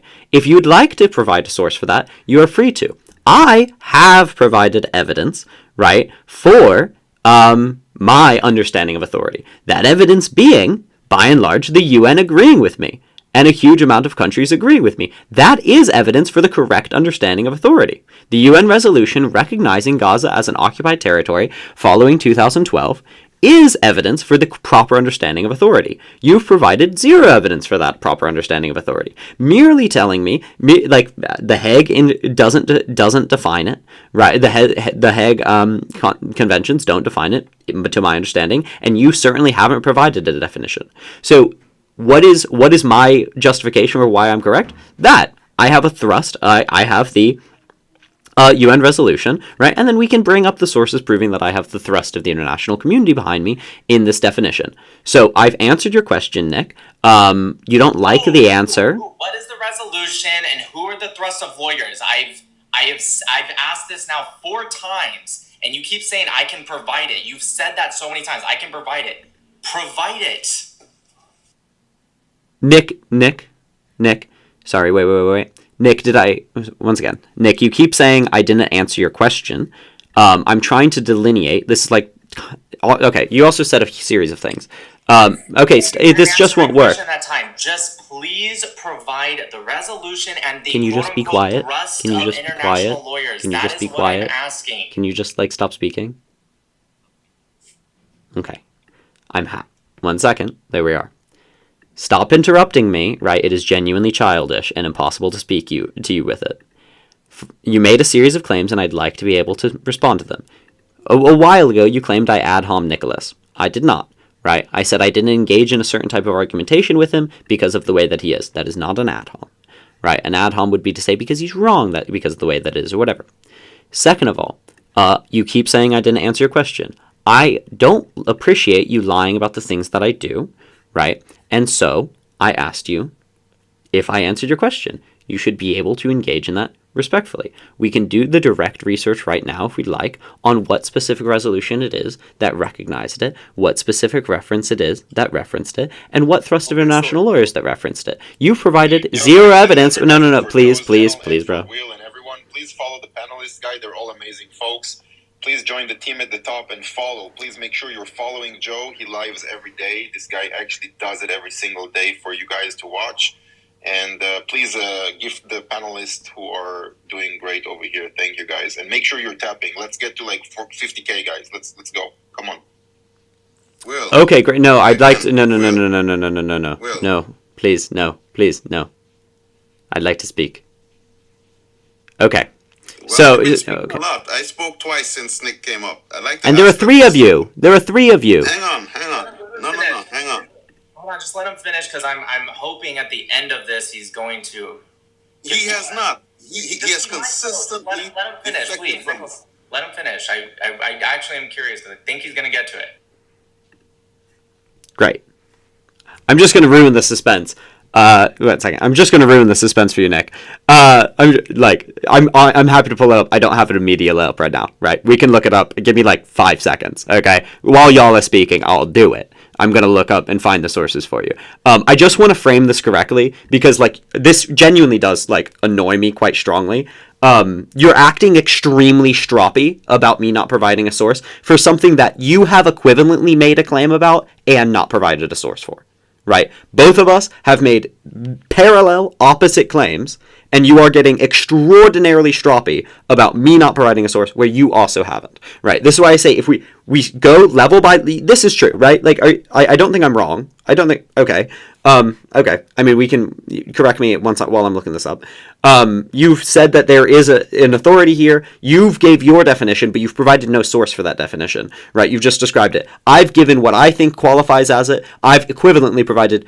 I've referenced things. I just haven't given you the specific level of citation that you want, right? I've said a UN resolution, right? And I've said a thrust of international lawyers, right? Those are evidence. You provided no evidence.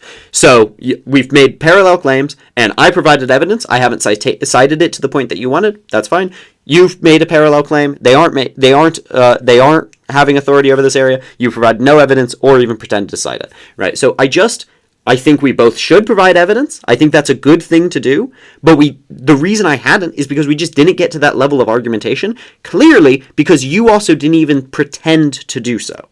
So, exactly. So I don't know where I said anything I said that was wrong, right? Now, if we are at that level of argumentation, we can sit, look shit up, find the citations. That's fine. I don't know why you're getting so extraordinarily stroppy, pretending like I'm avoiding, deflecting your questions, when literally what I was trying to do was get to the point in the argumentation, right, where we got to that. Yeah, I provided it. It was. I told you actually the first go during your. I said specifically in your source because I've read the ICRC's meeting. Well, you ended up admitting you weren't even reading the meeting, so I don't know what you're reading. But I have read the ICRC's meeting, and they actually have a section called "The Extent of Authority Over the Occupied Territory." I didn't say it in this much nuance and this specificity. However, I'm telling you now because now you're lying and saying I never provided the source. I said this at the very beginning. It actually talks about it, and it says.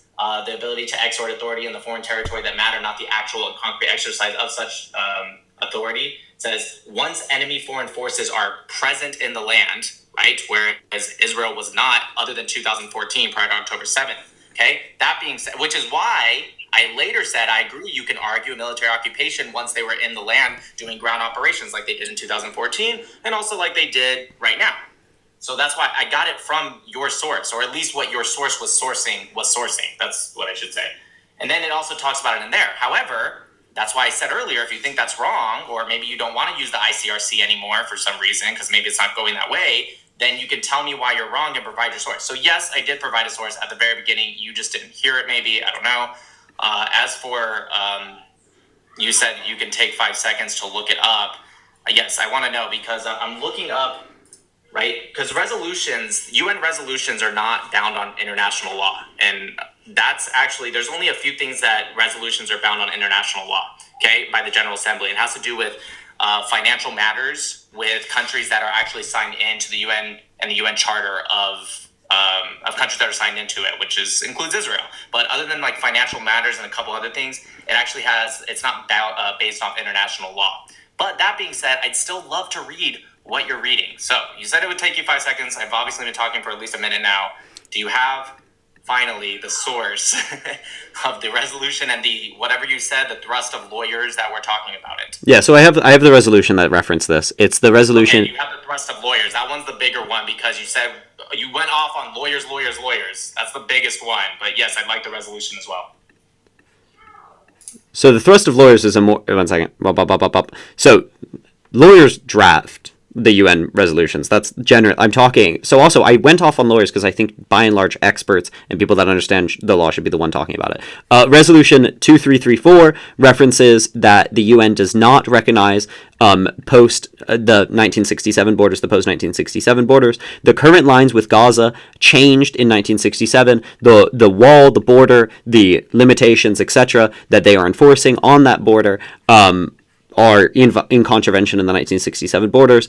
That's the argument for occupation. Where does it say it's an occupation? I've read 2334. I'm just asking you for the part where they say we as the UN recognize this as an occupation. That's what you claimed. Also, still waiting for those lawyers that you were referencing earlier. Yeah, Nick. So when you give me 1 second. As I've said, right, that wasn't the source that I was trying to get you right now. I'm happy to do it after we discuss this source, right? We can only do one thing at a time. I also do really want to discuss your source, Nick, as well, because I didn't understand that that's what that was trying to prove, because you didn't claim it that way.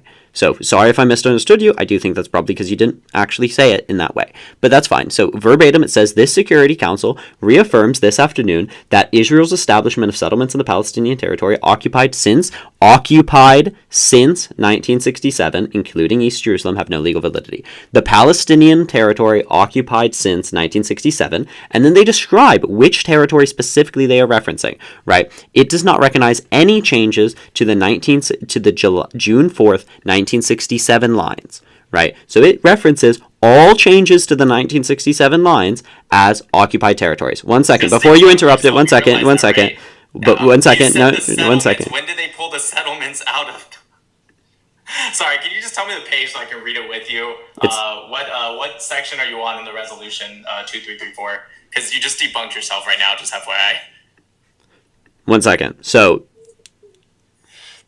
it is a resolution. 1 second. Is a resolution specifically regarding the settlements in the West Bank, But in regarding the settlements of the West Bank, it describes specifically the lines of 1967. Okay? They are still violating the lines of 1967 with their current border on Gaza. I never claimed they were settled. Can you just not... That UN thinks that, but that's not what you said. You didn't say that I don't like Israel because the UN has recognized that they're violating borders. That's a different argument, which, by the way, we can have that argument, but that's not what you said. Your claim was that the UN has came out and said that Gaza is occupied, not that they're violating borders. Because if that's the case, then some would say that they're occupying Lebanon because Lebanon believes they're violating their northern borders. So by your logic, I guess they're occupying Lebanon or Lebanon's occupying Israel. But that's not what occupation means. So you debunked yourself because you're talking about the occupation in reference to, what did you say? Settlements. There was 21 settlements in Gaza, 17 in the south, 4 in Gush Katif, and then there was 4 up north. They pulled out of those settlements in 2005. So if it's in reference to the settlements, then you just debunked yourself. It's not occupied. Now, however, if your argument with Israel Love in the beginning was, well, it's not occupied, but they're violating border agreements per the UN resolution, I would have never argued with you. But that's not what you said. You said it was occupied, and you referenced this resolution. This is something else, because actually I did a while ago speak to him about if a country is in between a landlocked area with other countries, it's not because you cannot go outside of your borders that you're occupied. And now, since he's going back to the 67 borders, that means that Israel is actually occupying Egypt and Jordan, not anything that belongs to Palestinians or Palestinian state or Palestinian people, if I'm correct. Because that's what he went back to, the 67 borders. Right? Yeah, and also, I finally found the section he was reading. Yeah, so it says, reaffirms that the establishment by Israel of settlements in the Palestinian territory occupied since 1967, including East Jerusalem, right? It's referencing the West Bank, by the way, for those that aren't getting it, has no legal validity and constitutes a flagrant violation under international law and a major obstacle to the achievement of a two-state solution and a just, lasting, and comprehensive peace. So this is in reference, and the head paragraph is stressing that the status quo is not sustainable and that significant steps consistent with the transition contemplated by prior agreements and urgently needed in order to stabilize the situation or reverse negative trends on the ground, which are steadily eroding the two-state solution and entrenching a one-state reality. And 2, to create the conditions for successful final status negotiations for advancing the two-state solution through negotiations on the ground. This is in reference to why they say that the two-state solution is at threat, which to an extent I kind of agree with. I mean, I don't think it lies with only Israel, but I do kind of agree with that. However, based off of what you just read, with the establishment of the settlements, which were pulled out in 2005. Your argument before I came up here was even after 2005 to before October 7, 2023, there was an occupation, and your reference was a slew of lawyers that you never provided, okay, and which maybe you said you will provide after, and UN Resolution 2334, which just debunked what you said. It's not what it says. However, we can talk about the borders not being met. But here's the issue I had with him from the beginning, though. So he wanted me to recognize that it was an occupation, okay? And then to prove the responsibility that should be had with an occupation. But what he failed to mention was the reason for that occupation, if there is an occupation, right, which I did ask him in the beginning, if Israel started occupying, it wasn't from 2005. But furthermore, you gave a resolution from the UN condemning Israel for an occupation, but you didn't give any resolutions upon the actions or the reasoning for said occupation. You gave no UN resolutions that were voted on the Hamas. I'm reading all of 2334 again because it's been a minute. Where did you kept going off on, you said, furthermore, it does not recognize the borders. Where are you reading that? Because I don't see that. I just finished the whole article or the whole document. It's only 2 pages. When you were reading 2334, where did you read that part specifically? Great. I'm happy I'm able to speak. I didn't read that off. I said it recognized no changes following June 4th, 1967. Do you see that bit? Wait, that's not what you said. So you just read something and you lied, and now you're getting called out for it. You were reading, and I saw the part that you're reading where reaffirms that the establishment by Israel of settlements in the Palestinian territory occupied, and then you went occupied, even though that was embarrassing because it talked about settlements, since 1967. And when you kept reading, you read a second paragraph. I saw your eyes moving, and you were straight out like, it also does not recognize the borders, and then you went off on the 67 borders, and I don't see that. So where did you read that? And don't say you didn't say that, because you did. So where did you read that, or are you going to admit that you just made that up, pretending like you were reading it? Because I don't see that anywhere, and I'm reading 2334 right now. Wonderful, Nick. So what I was referencing specifically in this is on the second page in 3, it will not recognize any changes to the June 4th, 1967 lines, right? So that is what I was referencing explicitly. If you want to accuse me of lying, that's fine. You need to allow me to speak, though, right? You've made a huge series of claims, right? Both you and Nicholas have huge series of claims that I would appreciate being able to respond to directly, okay? And you do have a mechanical advantage over me right now because my thing is stopping me from being able to interrupt anyone at all. I did not lie. What I read off to you was that thing, and what I said to you was not all me reading off. This is wild. I'm sorry. You can't say you read something and then put your own words into it. That's not how reading works, and it's also extremely manipulative. So I never claimed I read. So I never claimed that I read that. Guys, while is getting it, please tap the live. Please tap the screen. Do I have a sound issue? I can't hear anyone. I think I have a sound issue. No, you're good, Daniel. You're good, Daniel. Everyone, Yeah. please keep tapping, guys. We need to get to 50K to protect the live. And if you're not commenting, just comment something. Join the team at the top. For God's sakes, it's only one flower to join the team. And follow everyone on the panel, please. They're amazing creators. Thank you very much, guys. And please don't stop tapping. Thank you. Great, Nick. So it's next to... Wonderful. Are we back? Can you hear me? There we are. Okay. So what I said to you was, and it does this thing, which it does do this thing, right? It does not recognize any of the borders following 1967. It does do that thing, right? I never said I read it off verbatim, right? I wasn't pretending to read it off for you. My eyes were in the same place because I was thinking and reading, right? That's fine. What I did read off to you, I made pretty clear as quotations. If you want to accuse me of lying, that's fine, right? I never said anything that wasn't true, right? You misunderstood the context in which I was speaking, right? I'm trying to think what other claims you made against me, right? Because it's really, really incredibly difficult to remember.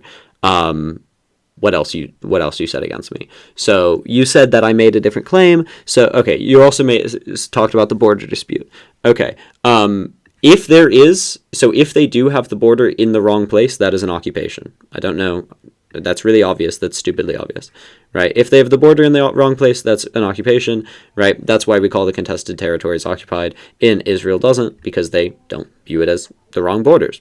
That's really, really stupidly clear, right? We can get one specifically talking about the blockade as an occupation, right? But this is sufficient to show that there's an occupation going on in Gaza. I don't know how that's confusing. I don't know where we're disagreeing there. You've accused me of lying. I really would prefer to talk about that, right? I don't know where I lied. So you misunderstood what I was verbatim reading off and what I was describing as being true of this document. Are you denying that in this document they deny the following 1967 borders? Are you saying that they don't deny those borders? Okay.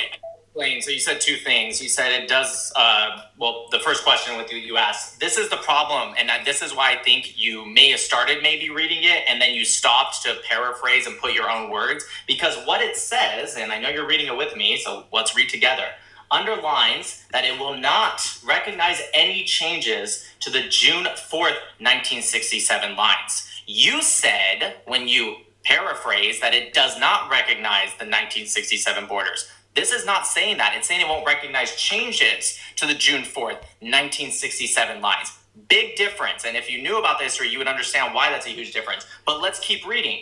Including with regard to Jerusalem, other than those agreed by the parties through negotiations. U1, it says it doesn't recognize changes to June 4th, 1967 lines, it doesn't recognize the 1967 borders. And 2, it's also talking about other than those that are agreed upon by the parties through negotiations. So 2 big differences, which is why I think you were reading verbatim when you read section 2, and then you stopped reading verbatim when you realized that's not going in your direction. Now, for your second and only other claim that you just made, borders are not in the right place, that's stupidly, obviously, an occupation. You're wrong. Nobody thinks that. And let me ask you this then. Is Israel occupying Lebanon? Yes or no? Is Israel occupying southern Lebanon? Yeah, they're occupying southern Lebanon. Lebanon. Or fine. I guess they're only occupying part of Lebanon. Fine. Are they occupying southern Lebanon? Yeah. Why? I mean, so even under your definition of occupation, they have boots on the ground in southern Lebanon where they do not have a legal right to do so. They have military control over that place in Lebanon. Yeah, they've illegally boots on the ground in southern Lebanon. What do you mean by that? 1 second. Yeah, what do you mean by boots on the ground in southern Lebanon? I don't know what's confusing about that. What do you mean? Are you talking about southern Lebanon as defined with what Lebanon disagrees with the lines, or are you talking about southern Lebanon with what the international community disagrees with the border lines? So I'm talking about the international dispute between the two. Israel has, I believe, if we remember correctly, have established a line above the original line between Lebanon and Israel. I don't think there's a valid border dispute. I don't think Israel even claims this. Israel claims a neutral territory for buffer of protection, right? That establishment of the buffer of protection is an occupation. It's effective military occupation.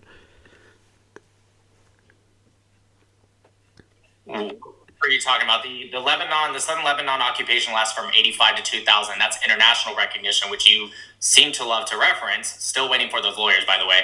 But anyways, international recognition has shown that it ended in 2000, but Lebanon... He's trying to...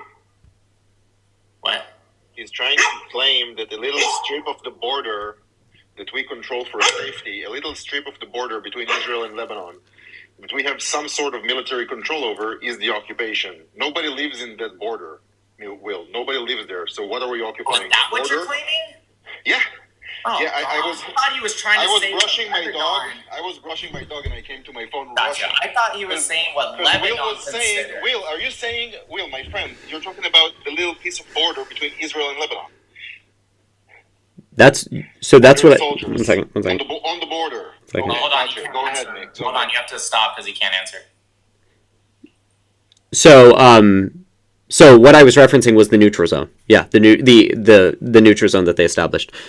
Okay, that's not occupation. That's ridiculous. Okay, so yes, the neutral zone that's internationally recognized is not occupation. You're only saying that because you're realizing now that what you thought the Security Resolution 2334 said when it didn't say that at all, you're just trying to say the same stuff now so it seems like what you're saying is correct. This is not borders, not in the right place, which again, that's not what Resolution 2334 said. They said they don't recognize changes to the 67 borders. I want to make that clear because what you first said when you were reading this before I pulled it up, this is why I kept asking you, by the way, tell me what the resolution is, tell me what the lawyers are, which I'm still asking for, because what I've noticed from pro-Palestinians is you guys read things and I have to pull it up so I can read what it actually says. When you read it the first time, and don't deny this, before I pulled it up, when you read it the first time, you said to either me or Nicholson, I don't know who, but you said, oh, it says right here that they don't recognize the 67 border. That's what you said.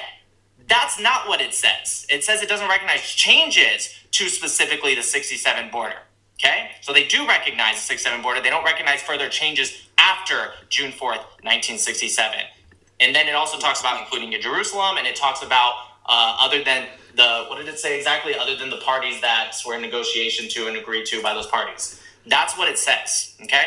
So now that I'm like, well, if you think that a border not being in the right place somehow automatically equals occupation, like those are just the exact same thing. I don't believe that. I'm not saying that. I never said that. Think that. I never said that. Okay, fair enough. So Well, I thought what you said to me before last is, well, borders not being, I wrote it down, borders not being in the right place is stupidly obviously an occupation. That's what you said, no? Because I wrote what you down, word for word, what you said. I was writing as That's what I understood. But if I understood that, that means also that the same, I think North Korea and South Korea have been in that since 67 also, right? So that means so either many North places, Korea... so many places. We can go off on plenty of examples that everyone would laugh if you called it an occupation. No one thinks that. But regardless, is that Can I, hello, hold on one second. Is hi, that what can you I said? speak? Because Can I speak? I wrote it down, but maybe Hi, can I be extremely miswrote clear? it. Hi, okay. Yeah, so, okay, 1 second, let's see if this loads. Okay. What I explicitly said is enforcing a border, right? That's wrong, is obviously an occupation, right? That's obviously exerting military control over the area. And also, I didn't say that merely having a border in the wrong place, merely having a line on your own map that's in the wrong place is an occupation, right? Taiwan isn't occupying China, and yet they draw their own borders, right, at fucking Mongolia, right? Like, no. Obviously not. Having the border there, having the belief that it's there isn't. Having the occupation there is, right? And Israel occupies, right, where they think the border is. Enforcing the neutral zone where they do, in Lebanon, is occupying it, right? They have boots on the ground to enforce the neutral zone. No, the neutral zone is very much not an occupation. Nick, sorry. Let's go back to... He's too red. Maybe his pressure is up. He needs to take a glass of water or something. He's too red. He's fine. Don't attack him. He's fine. So I get what you're saying now, Will. You're saying, I got it. So there's no change to the June 4th, 1967. And if Israel were to make changes, the UN resolution does not recognize those changes to June 4th, 1967 borders. And therefore, that extra change would be the occupation. Is that what you're saying? Yes, and the current border. Oh, sorry, 1 second. Yes, and 1 second. Reference to... Oh, sorry. We're gonna have to wait a second. Blah blah blah blah blah blah blah blah. Let's see if it's okay. Let's see if that works. Okay, I know. It's incredibly frustrating for everyone involved. Yes, and Israel's current border wall is different than June 4th, 1967 borders. Well, yes, because the border wall didn't exist, but the border wall doesn't matter. That's something that's just built on their side, so that has nothing to do with at all. It is. But regardless, I'm going to ask you, and this is why you're... I didn't realize it until I just clicked this. You don't realize why you're wrong. The June 4th, 1967 borders, if there was changes, you would be... Well, you still wouldn't be right to call it an occupation, but fine, I'll grant you that. Have you seen the June 4th, 1967 border map? Have you seen it? Mm-hmm. The Gaza looks exactly the same. They never made changes after that. No, it does. We can pull it up. There are admittedly minor differences, and if we look at where the border wall is, if we look at where the 2012 border wall is, it is not on the 1967 borders. So real quick, can you make me bigger so mine is wrong? I know it's gonna look the same on a small map. United Nations. There it is, June 1967. This was the June 4th, 1967 map. The Gaza is the same. It's exactly the same. Yeah. So I just... West Bank looks slightly different. Gaza is exactly the same. All right. That's all I had to show.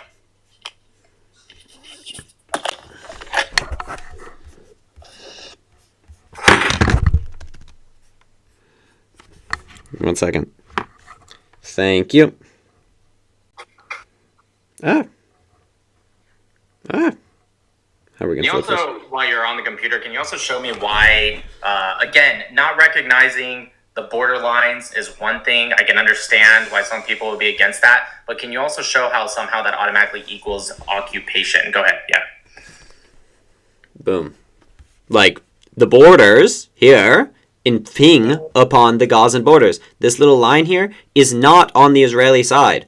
That is on the Gazan side. They've entered it. This is sovereign Gazan territory, right? That is under the like international law of water, right? That is sovereign Gazan territory that they are occupying. Gaza, that is not Gazan sovereign territory because it's international law of water. That's not, you're just making things up now. Also, that's the exact same outline that I showed. You're showing a 2019 map. You're proving me right again.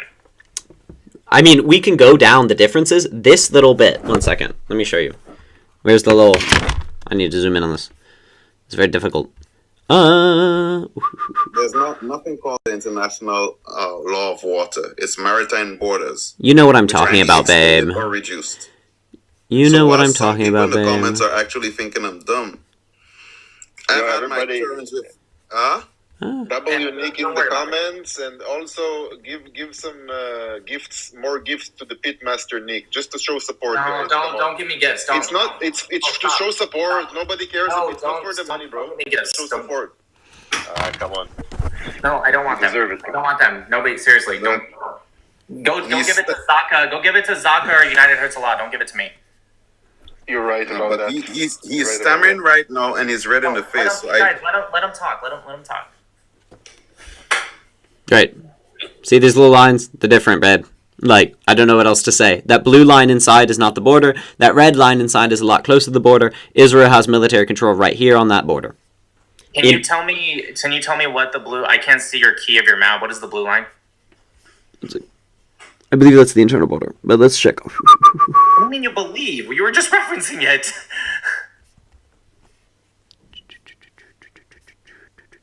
God, it's really fucking. I'm trying to get it more precise so we know precisely what we're talking about. Roads, Gaza locations. Alright, municipal boundary. Oh shit. Let's look at what these would be.